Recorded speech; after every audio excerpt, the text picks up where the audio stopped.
All right, so very good afternoon to all of you, our cherished viewers, and welcome to another exciting edition of Hot Issues. So, it's about 2 weeks to the inauguration of the incoming president of the Republic of Ghana, Nana Addo Dankwa Akufo-Addo, and already the transitional team is in session. There's been issues here and there. Lots of things have been happening. Well, there's been complaints of bad faith because there's been signing of new contracts and then the new appointments. I don't know what your thoughts are, but this afternoon on Hot Issues, we'll be focusing on some of these issues.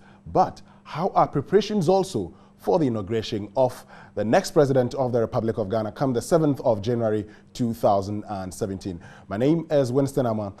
My guest for this afternoon is a former member of parliament for the New Jabbing constituency, New Jabbing North constituency. He's also been a former Minister of Foreign Affairs, former Interior Minister, and former Minister of Works and Housing and Water Resources. He's one person who's also a founding member of the NPP. He knows it all when it comes to the NPP. Hackman Owusu Agyeman. Good afternoon, sir. Thank you very much. Good afternoon, Winston. How are you doing? Fine, fine. Where have you been? We didn't see you during the campaigning period.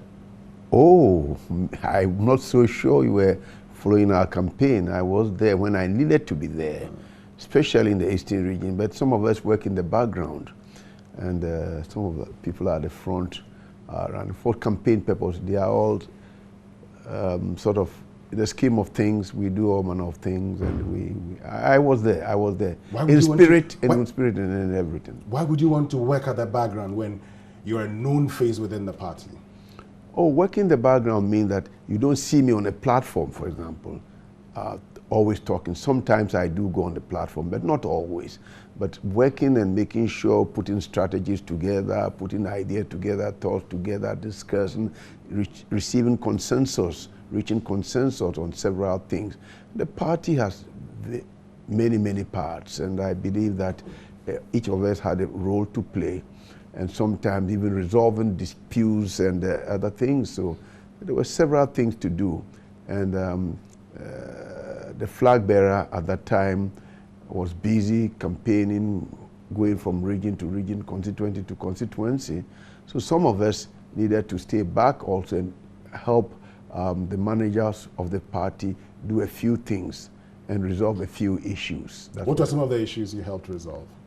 Well, you know very well that before there were issues, some little disagreement, and we had to take some disciplinary actions against some of our officers. They went to court, so we're always going to court and helping the legal team put together the facts of the case to be presented to the courts, and there were those issues. There were issues of people having lost the primaries and then deciding to go either independent or making problems for us and encouraging people to vote skirt and blouse or blouse and skirt. And all these things had to be managed. We have to manage, we have to chaperone the whole process so that at the end of the day, we got a fairly good understanding of where we're going and where everybody needed to be. It was important, otherwise we would have had a lot of dissenting opinion, because Winston, if you've been in politics, if you've been even in competitive, when you lose, it's quite a trauma. And so some people would take it very badly. And so we had to then counsel them, say, we have all been there before, we've lost, we've come, we're in the party, we've won. We have the collective objective of the party was really to prosecute a very detailed, good campaign and try to prefer issues of solutions to the difficulties that the average Ghanaian was facing. So at the end of the day, they would give us the mandate, which, thank to Almighty God, the battle was always the Lord's. They gave us that mandate, and we now are preparing now to install our flag bearer, the President-elect Nana Akufo-Addo, and his running mate, Dr. Bawumia. So all in all, I think it's been a very exciting 2 years, if you like. We've been that long in planning and organizing the campaign. It's been very exciting. There have been little difficulties, ups and downs. As I speak to you now, the whole issue, which were resolved by the courts, have now gone on appeal. And so therefore we have to prepare ourselves. But I'm happy to know that in all these things, we managed to ensure that we say nobody is above the law, not even the flag bearer or the president-elect. And this we manage to let the people of Ghana know that whoever breaks the law, we would deal with it. And that's why, Winston, that's why when our disciplinary committee, the National Executive, the National Council took the decisions, they weren't happy, they took it to court, and then the court decided. So it means that to a very large extent, we have been proven right, that what we did was completely within the ambit of the law. Now that you've won the elections, would you consider bringing some of these people that were suspended back into the party? They were suspended indefinitely, and why not? I mean, it's a game of numbers. And if the issues that bothered us are resolved, but once you are in court, for example, on appeal, then it's very difficult to begin even to talk about that particular issue. But I think in the fullness of time, people will realize that what was done in the interest of the party, in the interest of democracy, and that for that matter, they are willing to, to mend their ways, and then, of course, then the party will take the necessary decision. It's never, Dr. Reku Brobe was suspended, and he came back again. Quite a few people have gone that way. So Mr. Fogo, he's congratulated President-elect Akufo-Addo. Has indicated, he doesn't have a problem if they have to work together. He'll be willing to work together. An indication the party would want to get him back? Well, yes. There are processes to be gone through, and if, as I said, the necessary things are done, then we may be able to consider that. Why not? They weren't expelled from the party. No. They were suspended. And by the same process, they can be brought back. It's a decision of the disciplinary committee, National Executive, and the National Council. And we can always revisit issues. And no situation is cast in stone, in concrete or something. We can always do that. Why not, Winston? There's been lots of lobbying going around. People wanting to be ministers. I haven't seen your name yet. Would you want to be a minister? Lobbying is a natural order of things. When you've won an election, people may suggest this name, that name, whatever, and the rest. But the flag bearer, the president-elect, is very much aware of the talent that he has within the party, and indeed of the whole country. It's at his disposal to pick and choose who he wants to work in a particular situations. And so lobbying there, but I'm sure he'll be able to withstand it, and at the end of the day, give us officials of state who are well versed in the act of governance, in the field that they so the first priority is competence. Would you be able to deliver? You see, the promises that were made, the expectations are high. We'll get to the expectations later, but Honorable Hackman Owusu Agyeman, would you want to be minister? No, at my age, I don't know. Whatever capacity the president-elect asks me to serve, I will serve. But at my age, I'm not lobbying for any position. You're not lobbying for any position? No. What if he wants you to be I never lobbied even for my previous appointment as foreign minister, and I never lobbied. You never lobbied for any position? No, I was then at the ranking member. At that time, we called it Shadow Minister of Foreign Affairs, and I did very well. Mr. President Kufuor at that time knew I did very well too. I thought I automatically glided into that position, and then subsequently into other positions. So at your age, would you, if Nana Addo says he wants you to be minister, would you accept that? Let that decision come, and when we get to that bridge, we'll cross, because 70s, being in the 70s is no crime. You are 76. No, 75. 75? Yeah. That's no crime. People have been nominated at 79, 80, something. So that's not a crime. So if there's a situation that the president-elect feels I can handle, and he knows my capabilities and my capacity and my background, then certainly I'll be willing to work for him.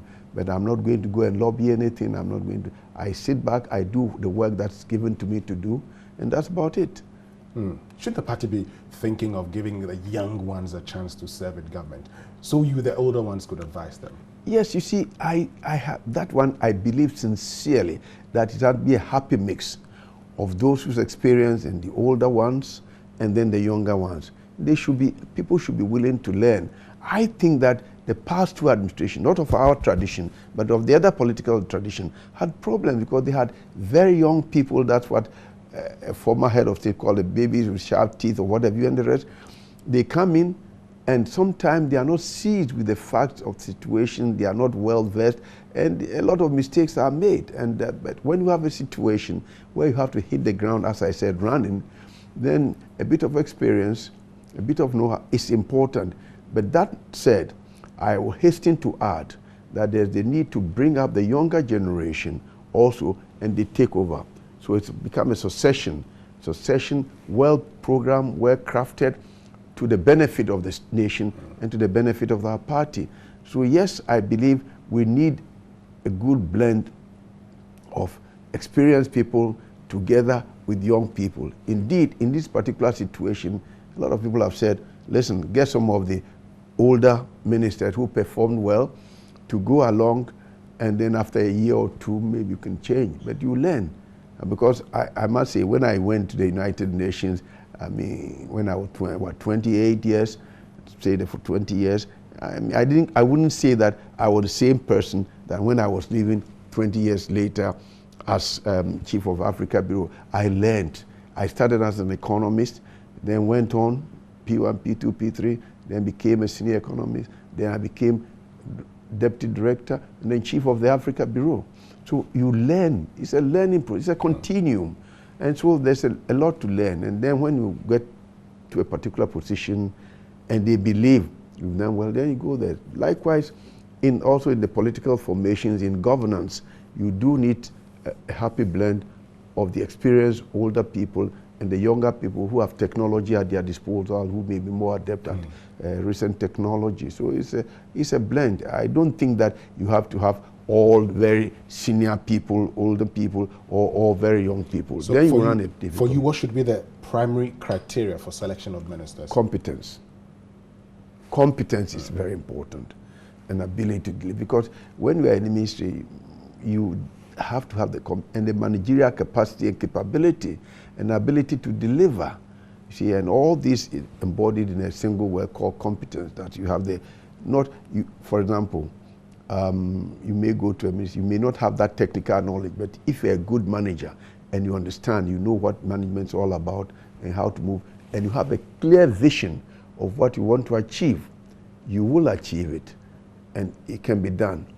It can be done, and within the context of the resources that are available, made available to the minister. So if a young person is competent, you would select such a person, you would advise that person to be given a chance? Yes. You see, the competence is not only your qualification, but also your experience. It's part of the competence mix. So then you. And over here, what sort of experience are we talking about? What I'm talking about, not as if because you've come with a PhD from university in a particular discipline, say in IT, so you immediately make you a communications minister. No. You have to, the world of work and the world of reality is sometimes a shade different, or maybe more, than what you know by way of academic qualification. So you have the academic qualification. And so that's why I say competence is more than an academic qualification. And because experience and ability to deliver, ability to manage, and all this is part of the whole complex of gamut of requirement that you need, which you put under the broad headline competence. What of loyalty? Say that again? Loyalty.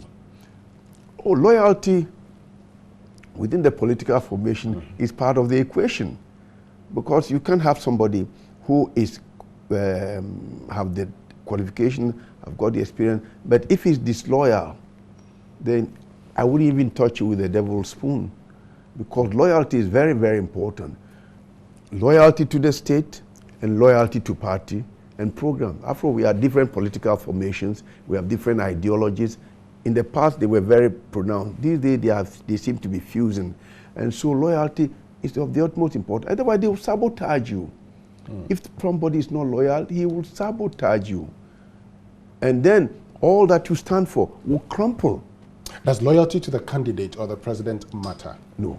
Loyalty to the nation, loyalty to the party, and contribution. And not the president. Wait a minute. And contribution to the party. And then, of course, once you have the leader, the commander-in-chief, who is the president, then loyalty, of course, to him. So that you must, and loyalty means that at all times you'll be sincere and honest and give him the fact of the situation as it is. And so loyalty is very important. Which is the most important? Loyalty to the leader, loyalty to the party, or loyalty to the state? You see, in as much as the leader epitomizes what the party stands for, then that means when you are loyal to the leader, you are at the same time loyal to the party, because the party is the party's program that the leader, the president, is leading. And so that when you are loyal to him, that means you are loyal also to the party. The two things are not, they can be fused together. And that supersedes a loyalty to the state? No, I didn't say. I told you loyalty to the state, number one. So I asked if you had to choose. Okay, so loyalty to the state is number one. So if, I mean, what you're saying is anything to go by, then it's unlikely that you would advise there's someone taking outside the NPP to become minister. No. The president has available to him an area of expertise, experience nationwide. And so he can select anybody that he feels can assist. You remember in President Kufuor's first administration, we have Dr. Kwesi Ndum and the Alhaji who was in charge of sport, and a few others who were not known MPP or of the Dankwa Buzia Dombo tradition, but we still took them on because they had something to give to the state. And so we did that, and I believe that... They were not loyal to the party, they were loyal to the state. Yes, that's what I'm saying. Yeah, but in this case, you gave two, loyalty to the party and loyalty to the state. Yes. Even though the state supersedes the party. Yes, but you see, when you are selected as a minister or somebody to perform within the context of a nation under the auspices of a political party, then once you are loyal to the state, you are loyal to what the program that the president has put in place, which is emanating from the party, then it goes without saying, by reason, parity of reasoning, then you are also a bit, in a way, loyal to the party. So I've seen some names in the daily, guide, and I believe you've seen those names also. Some list making round of potential ministers. You're comfortable with them? Well, I saw that. I've seen several. Yes, I've seen that of Ken Ofori-Atta. Yeah, I've seen several. What I'm saying, yes. Winston, is that I've seen several. He started some spurious lists that had me as something else, chief of staff and everything. So we don't know the basis of it. But the people that have been sort of indicated in that particular article are very credible individuals. So I'm sure the time comes and the president-elect announces his team. Some of them there, I have no doubt. I mean, I cannot say that. Some of them there, in fact, the majority of the names I see there, for me, are the people who may be helping the president run the next government in the various categories. We'll look at those names that you talk about and how they're going to help the next government run, the affairs of this country. There are lots and lots and lots of expectations that Ghanaians have of your party. Does it scare you? No. I think the expectations are well founded, and they expect that by now, given the resources that we have, we shouldn't be in the state in which we are. They don't scare me in as much as in the 2001 we had difficulty, we had HIPIC, and we came out of that. We came up into 8 years, became a middle income country, lower middle income country. The expectations are there. The youth are full of expectation, they want jobs, they want work to do, what have you, and the rest. We are hoping that we should be able to husband the resources of the state in such a manner that we'll be able to deliver on the promises that we have made. I believe that if you look at the issues making the rounds in your on the internet, some of them going viral, and there's quite a bit of truth to some of them. the amount of inflation in the prices of some of these contracts, I mean, when you cream them all together, you can come to the decision that you have a lot of money that you can use to start the projects and programs. People talk about Nana Addo's vision of one factory, one district, one factory. Yes, one district, one factory. Look, I just read, I also used to work, I was in charge of Africa, so I used to work in Tanzania. I just read that Magufuli, who had just taken over, between October 14th and October 16th of this year, they have put together 1,423 industries. I mean, small-scale industry, medium-scale industry. It can be done. And then the groundwork is being done, has been done. When you assess the resources of every district, you see where you have to put there. And so it can be done. And that provides a bit of job for the people and streamlining the various procedures. But you're talking of a PPP. Well, it depends whatever you do. It's a mix. It's a mix. Sometimes you might see the facility there, you may not get somebody who is willing to invest immediately. The government must take the initiative to start that. That's what the problem is. So then the PPP is private, public-private partnership, right? So it's either the private, it's either the public, or either the combination of the two. So it's a mix, a combination of quite a few you're talking about a public-private partnership. Yes. And in this situation, we're talking about a public-private partnership. This is a process that takes long.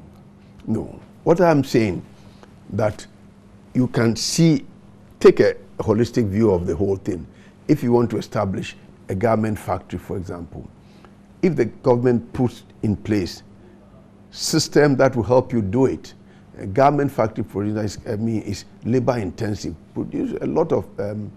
takes a lot of jobs for people, and so therefore you are a private citizen, you want to do that. The government gives you several incentives to be able to do that. And so in a way it's partnering you to provide the job for the people.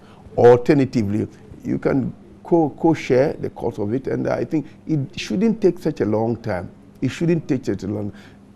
The impatience in our people, the impatience in also all of us, is saying that we have to immediately get to work and move this economy forward. At the end of the day, 4 years, if we're able to do work properly and well, then quite obviously the people will return you to power to do whatever it is. But above all, your governance structure should be so transparent and accountable to the people that give us competition, for Christ's sake.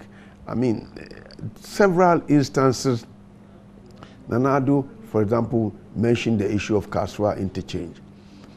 Somebody just tweeted not too long ago that there were indications of anything below 80 million, and now what do we get? 172 million. Same thing with Kwame Nkrumah interchange, several other things. Let us look at these things. Of course, your ranking member in Parliament said he had no challenges with the figures. Hackman Owusu Agyeman at the time, he had no issues. He explained further that he was not referring to the totality, but he was referring to parts of it. Since then, it's very easy, my friend. In Tanzania, they want to set up 450 megawatts factory. And the rule of the thumb is $1 million for 1 megawatt. So you're talking about 450. So you have these sort of transmissions. And they say if it's 513, it's reasonable. We take 450 megawatts and it's over 900 million. So really, you're thinking about why it is different. The cost of construction roads in Ghana is almost twice that in Nigeria. Nigeria, of all places. And a whole lot of things. Our gas plant at Otuabo. People came to me, give evidence that if you buy a gas plant, it's about 105. That side, $105 million. What did you buy ours for? 150 something million. No, from a company, Dubai or something, when we could have bought directly from Canada where the plant was made. The same thing goes to quite a few other things. So let us approach governance and participation in the governance process with a clean heart, and to say that we would always do what is right for the nation. But when people begin to have doubts as to the cost of building a school building or building the Ridge Hospital or building the hospital, then it's a bit problematic. Okay. It's troublesome. So can all the factories be built 216 in 4 years? Yes, why not? We can do it. 200, that's no big deal. I tell you, Tanzania had done 1,400 and something in 1 year. Well, it's not a big deal. It's a matter of getting the people, the enthusiasm, and then making sure you have the people, that's why I say, with the experience to push it. That's why I'm telling you that it doesn't mean that you have the qualification, you leave university now, you come and you may not know how to do it. But people who have done it before, done it within this country, done it elsewhere, and it can be done. Premises are not made in a vacuum. No, they must be grounded in facts and vision that what you think can be done. And I believe sincerely that it can be done. No two ways about it. What of the one dam, one village in the north? That can also be done. You see, if you look at Burkina Faso and elsewhere, I mean, of course there will be different sizes and what have you and the rest. But when we talk about village, to my understanding, it's not the minutest village. A hamlet is a village. But no, not that one. If you have a good-sized village and the people are farmers there, you can't provide a dam. You can't provide a dam for them. Why not? It can be done. Quite a few places have done it. Go to India too, you see them there. And if you have rivers nearby, you can do that. You can also go for groundwater, and it can be done. I don't think, quite a lot of people believe that, you see, I read a little quotation somewhere. What they say, that people who say it cannot be done are not willing to achieve. But try, it will be done. And if you go, you approach with a tenacity of purpose, with a vision and an enthusiasm that you want to do it, it can be done. I remember very well when President Kufuor charged me that we had to produce some affordable houses. I was very enthusiastic about it. Within a matter of a year and a half, 2 years that I stayed there, we put together 5,200 sort of flats, which is now, some of them had seen dash of paint before I left. Water, and again 2.5 years, say give water. We did about 8 major water systems, apart from the rural water. We did Kofridia, we did Cape Coast, we did Tamale, we did Kwanyanko, we did Mankesim, we did Kumasi, and Winneba. All this was done. And so when people talk about we haven't done anything, I just say they don't know the facts. Even indeed the interchange between Wager and the East and the West connection, 30 million, and then also, I mean, pond number 2, which provided 40 million gallons. We started it. And then of course, government can, when they change, you continue. For example, they are undertaking some projects. So when it can be, look at it, continue where you have to make adjustments, you make adjustments. And we did quite a bit, and it can be done. If you have the enthusiasm, you have the wherewithal, you can be done. And this country, it's not bereft, it's not void of ideas, not bereft of ideas. We have a lot of ideas, we can do it, and it can be done. So let's look at the transition. What's wrong with the outgoing government signing new contracts and making new appointments? For the records, let me say, I am not a member of the transition. Yeah. I only go in from time to time to see the inauguration team. I'm not a member of the transition. But talking as a politician and as a senior citizen, I believe that there was an understanding.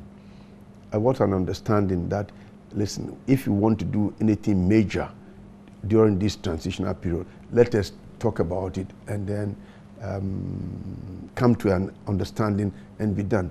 But where that understanding is reached, and then less than 48 hours later, something is done, then you begin to wonder, is it bad faith? Isn't it a breach of faith? But see, because... What is it? What do you think it is? No, I mean, you begin to wonder. I mean, if you look at other dispensations, when Obama nominated this judge for the Supreme Court, more than 6-7 months ago, but he said, we're about to exit, so just wait. And this is what it is. I think it's only fair, good government, you discuss this thing. But if you hurry to do things that you should have done months ago, and you don't do it, then you begin to give the other party cause to concern. What is it that one is trying to hide? What is it that should have been done that has not been done? I mean, yesterday we heard of the 2 statutory appointments, very major appointments, and we have been saying that for those appointments, for example, there's need to build a consensus as to who that candidate would be. For all you know, these people may be very competent, but the circumstances surrounding the appointment begin to create doubts in the minds of people. What does the president is supposed to appoint them in consultation with the Council of State? I am not saying the president did not have the prerogative to do that. Constitutionally is right. But what I'm saying, there was an understanding. I wasn't there, but it was publicly announced on radio and television. Your television station carried it. Yeah. There was an understanding that when there will be consultation and discussion on major issues of signing of contracts, of signing of the appointment and all these things, because Honorable Osaf Mavu did mention about people who are being recruited into the security services and agencies and all these things. The statement that came out was that in future, going forward, we would consult and then give an understanding. But if you then don't consult and you do this by yourself, then and say, okay, I have the right to do that. Yes, you have the right to do that. Then you begin to wonder, what is it that one is hiding? What is it that one is having? But why should we also wonder that they're hiding something? No. What I'm saying is, within the context of good governance, these statutory appointments, for example, could have been made long time ago. Exactly. I mean, assuming it was made before the elections, what happened? So if you didn't do that and then the last minute it's been done, not about it. I mean, maybe constitutionally, he has every right to do that. But what they are saying in their statement is that this is in breach of the understanding. What's your position? My position is with my party. You also think it's a breach of the understanding, but I want to understand this. Do you have a problem with the competencies of these 2 people, for instance, Josephine Nkrumah and Joseph Whittle? Well, I personally, I don't even know them personally, but of course, our party is broad-based, so there may be people who know them. Not only that, they are not questioning their competencies. They are not questioning anything, but it begins to create doubts in the minds of people as to why was done at this last stage and hastily, because they, the NDC, also accuse us of several things, of having done the same thing. But a nation progresses and then develops and then streamlines its governance system. The fact that it was done in 2001, some 15, 16 years ago, does not mean that it should be done in now. So then that was why, and the last time, there was not the understanding because there wasn't enough time, and so things were done hurriedly. The last time it was done, was it wrong that you did that? Was it wrong that things were done hurriedly? Winston, things that were done hurriedly. This time round, there's time, we sit down, we agree, listen, this is how we do it. And then before I know, when I turn my back, he said, on so-called on his blind side, then you do that. I mean, sometimes we just have to be fair to ourselves. When President Kufuor did it in his last days, did you say it as wrong at the time? Well, except you point out specific thing to me, but I mean, sometimes you have... He appointed Tony Fofie. Winston, sometimes you have to look back. That's what I'm saying. 2 wrongs do not make a right. You look back at what maybe what was done was criticized as not being correct, right? Would you say it was wrong at the time? At that time, yes, with the wisdom of hindsight, maybe we should have also consulted. We should have consulted and say, listen, this is what we want to do. And that sort of, but there was no understanding at that time. You see, our governance process is developing, it's evolving, and it's developing.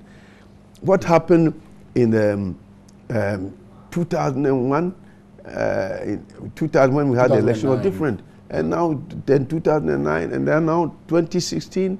I mean, a lot of things are done. For example, I can say maybe that when and even within 7 days, there was a lot of consultation between President Rawlings and President Kufuor.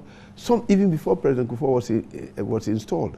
I participated in some of them. Okay. And that's all. I mean, you tell us more about those consultations. No. So, Honorable Hackman Owusu Agyeman, you're talking about consultations. Some of them were even before the elections were over. No, I said before the inauguration. Before the inauguration. Yes. What were some of those consultations? Well, briefly. I mean, just no, tell Winston, us what happened. What I'm saying that within the system of governance, when you are taking over from them, it's not what you see in the public domain, it's really what sometimes. Sometimes, in fact, I think I read in the papers, or I saw the headline that President Mahama and President-elect Akufo-Addo also met.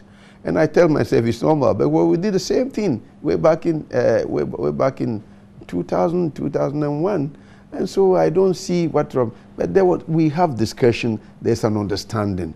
And then when there's an understanding, then when I'm not looking, you do whatever. Then you begin to wonder whether we've really kept faith with ourselves. Should the incoming government reverse these decisions and appointments? I don't know. There may be legal implication on all these things. But the statement issue said they reserve the right to look at it again. And I believe that that's why I'm saying that it might even be a disservice to the people who are concerned. For all you know, they may be very competent, they can do the work well, but the way it was done then creates a bit of difficulty. But let's park that as one phase of our developmental process. A difficulty has arisen. In the fullness of time, it will be resolved. Let's park it. Yes, but the statement says they have the right to reverse these decisions. Would you advise they do so?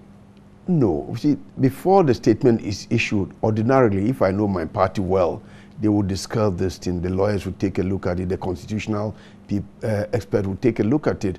And the statement is, well, it was well crafted, calculated. And so take it as that formal statement from our party.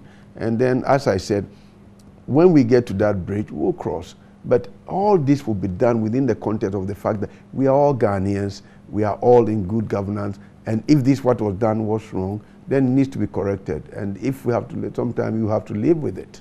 Is that another more reason why, yes, the last part, sometimes you live with it, just allow it to go for the sake of good governance and the national interest? No, for the sake of good governance, you don't allow things which have been done wrongly and within, out of the understanding that you had. You know, a champion time says something of that, we had understanding. If there's an understanding, it's as good. Constitutionally, you were right. My dear Winston, when the Constitution is there, but when we agree on something, then your word must be your bond that we should consult. But what we agreed on is not covered by the Constitution. The Constitution says I can do what I went ahead to do. Within the basis, the fundamentals of the discussion was not the fact that you don't have that constitutional prerogative of power to do it. But we said, in as much as we are taking over from you, and we also be in charge of this country for the next 4 years. When you are doing A, B, C, D, let us know. Let us discuss it. Let us come to an understanding. And then you say yes. And then we turn back, and then you don't do it. So maybe we should look at putting this in the law now, going forward. Fortunately, thanks to IEA, they started working on this. And that's why we have a Transitional Provision Act. Now and then, which was revised on just about a month or two ago, but I'm told that 2 months, it was not signed into law yet. But that is to help us to help us settle the parameters of the transitional process, so that things that ought not to have been done would have been done. You see what I mean? And so I think, Winston, that to a very large extent, that law act has been very helpful, but a few places need to be sort of smoothened out, a few rough edges, and then let it go forward. But over a period of time, things will evolve. And then we shall have the tradition or the convention or the norm of doing things. But you agree that legally the government has done nothing wrong? I am not a legal expert. I know that one of our lawyers, who is a very senior lawyer, has gone to court. So who am I? I don't even belong to what they call the learned fraternity. Although I have never called it that way. In Parliament I had difficulty when I said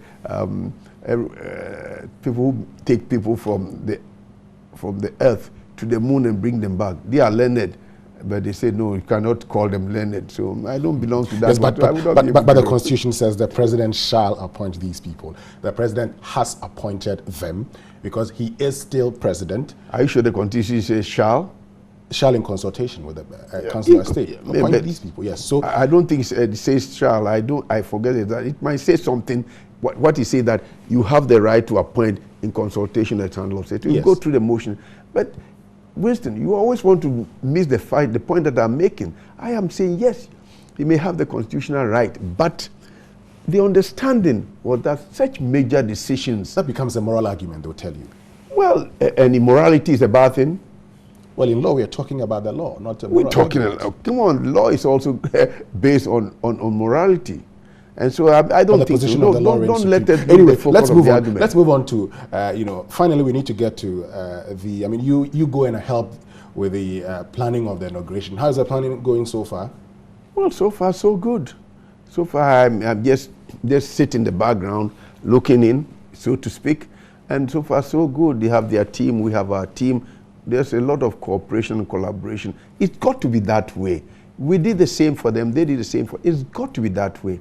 And it's going well. I'm just hoping for a grand inauguration for all Ghanaians, and people will come. And I think it will be well done. As far as I know, this you have to speak to Kwabena Nkrumah or to Honorable Saf Mahfoud. They are in charge of. But me looking there, you asked my views. I think it's going well. At least that committee that I sat in to look at. And the inauguration committee. They have several other committees, as you know. But I believe that